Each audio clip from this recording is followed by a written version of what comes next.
आज का हमारा वीडियो है share market basics for beginners part 7 के अंदर आज हम टेक्निकल एनालिसिस को फर्दर डिस्कस करेंगे।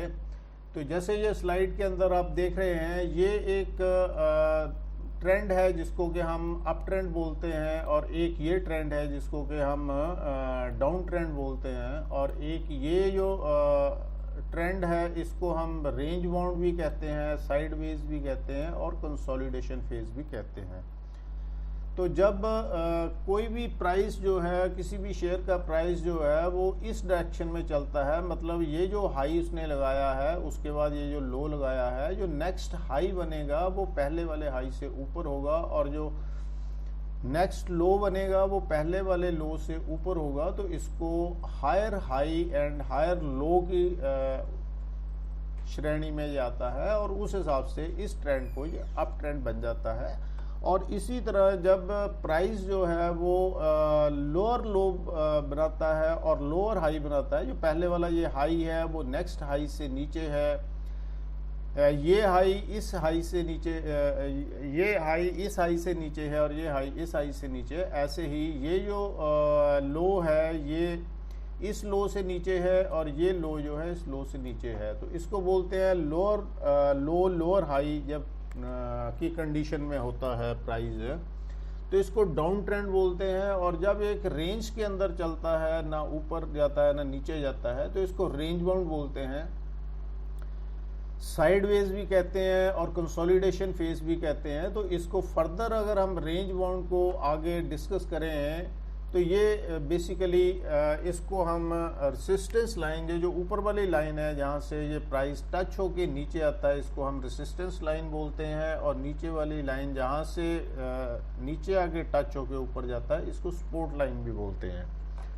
और ऊपर वाली लाइन जो रेसिस्टेंस लाइन है इसको हम सप्लाई जोन भी बोलते हैं, और जो ये नीचे वाली लाइन सपोर्ट लाइन है इसको हम डिमांड जोन भी बोलते हैं।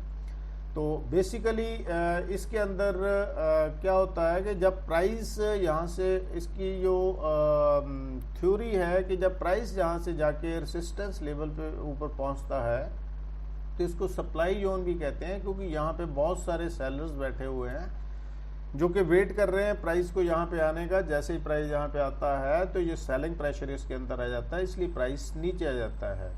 और नीचे आके जब ये अपनी सपोर्ट लाइन के ऊपर आता है तो यहाँ पे बहुत सारे बायर्स बैठे हुए हैं, तो जो कि एकदम अपनी बाइंग शुरू कर देते हैं। तो प्राइस यहाँ से दोबारा मूव हो जाता है ऊपर वाली डायरेक्शन में, क्योंकि इसके अंदर बाइंग आ चुकी है। तो ये ऐसे ही चलता रहता है जब तक कि ऊपर सेलर्स और नीचे बायर्स बैठे हुए हैं, तब तक ये इसी डायरेक्शन में चलता रहेगा। इसको साइडवेज मूवमेंट भी कहते हैं, कंसोलिडेशन फेज भी कहते हैं। और जब कभी शेयर प्राइस अपने इस रेसिस्टेंस लेवल को क्रॉस करके ऊपर की डायरेक्शन में चला जाता है, तो इसका मतलब ये हो गया कि यहाँ पे जो भी सप्लाई जोन था, जो इसका जो बेचने वाले थे वो ख़त्म हो गए हैं। अब कोई यहाँ पे बेचने वाला नहीं है, उनके पास स्टॉक ख़त्म हो गया, इसलिए प्राइस ऊपर मूव हो गया। तो इसको हम बेसिकली ब्रेकआउट ही बोलते हैं। अगर इन केस ऊपर से टच हो गए, जैसे नीचे आ रहा है, नीचे से यहाँ पे अगर बाइंग नहीं कोई कर रहा है तो ये प्राइस फर्दर नीचे चला जाएगा, तो इसको ब्रेक डाउन भी बोलते हैं। इसको हम फर्दर नेक्स्ट स्लाइड के अंदर थोड़ा सा और डिटेल में देख लेते हैं।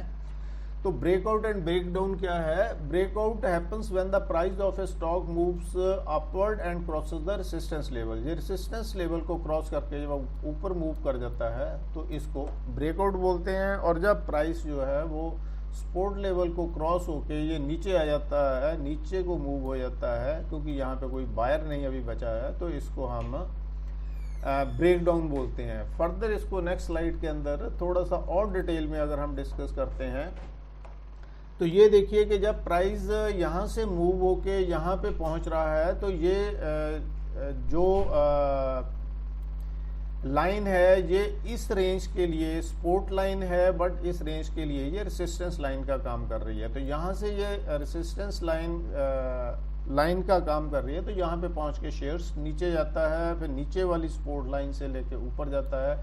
जब यहाँ पे रेसिस्टेंस के ऊपर सेलर्स खत्म हो जाते हैं तब ये क्रॉस कर जाता है अपवर्ड डायरेक्शन में इस लाइन को। ये जो रेजिस्टेंस लाइन थी ये इस रेंज के लिए फिर सपोर्ट लाइन बन जाती है, इसको हम ब्रेकआउट बोलते हैं। और जब ये फिर फर्दर इस रेंज के अंदर शेयर स्टॉक मूव करता है तो ये इसकी फिर फर्दर ऊपर रेजिस्टेंस लाइन बन जाती है और ये सपोर्ट लाइन बन जाती है, क्योंकि यहाँ पे आके सपोर्ट लेके फिर प्राइस ऊपर मूव करता है।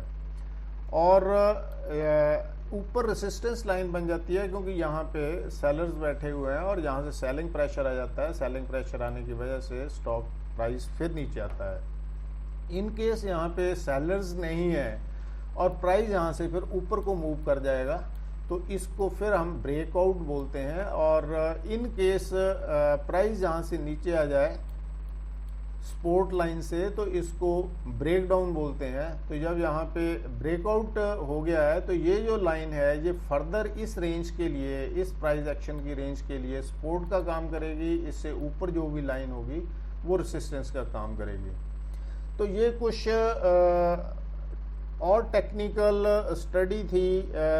इस टेक्निकल एनालिसिस को फर्दर स्टडी करने के लिए जब हम अपने प्रॉपर चार्ट के अंदर एक कंप्लीट किसी शेयर के ऊपर, किसी स्टॉक प्राइस के ऊपर टेक्निकल स्टडी करेंगे तो ये जो हमें अप ट्रेंड, डाउन ट्रेंड और ये ब्रेकआउट, ब्रेक डाउन और ये जितनी भी चीज़ें हैं, सपोर्ट एंड रेजिस्टेंस, ये बहुत काम आएंगी।